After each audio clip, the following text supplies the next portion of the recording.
What's up, guys? Check out this FlyWithWine luggage. So it is a nice luggage that you can take carry on and also carry wine, which of course we want to do that, right? So what's really cool about this luggage is it has multiple handles, right? So it has the basic handle right here that you can roll with it. It does have 4 wheels, so it moves very easy. It also has handles right here so you could pick it up, and handles on the side so you could pick it up like that, which is super cool.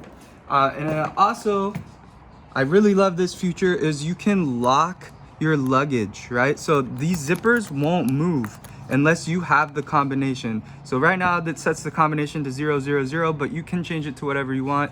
And then you slide it and then the zippers come out and now you can open it up, which is very cool. To lock it, you just put them back in and now they're locked. And you have to slide it again with the correct combination to open it like so. It also comes with a key in case you forget the combination, so you can unlock them that way as well. So now we're gonna go ahead and we're gonna open this bad boy up. And when we do, I wanna show you the best part about this luggage right here. Set this on here so it doesn't get all stuck.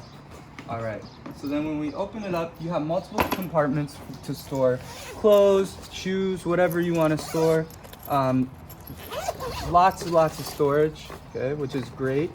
And then when we flip over here, we have these nice buckles. This is where our wine's gonna go, so it's gonna keep it in place right here with the buckles. We open up the buckles and we lift up this protective layer, and there we have our wine. So you can hold small bottles of wine, and if they're big, you just move this piece out, and now you could fit your bigger bottles in there, which is very nice. You can hold up to 1, 2, 3, 4, 5 bottles of wine in your luggage and keep them nice and safe.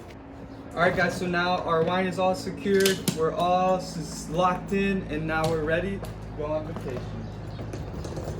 You got it like this, you got it like this.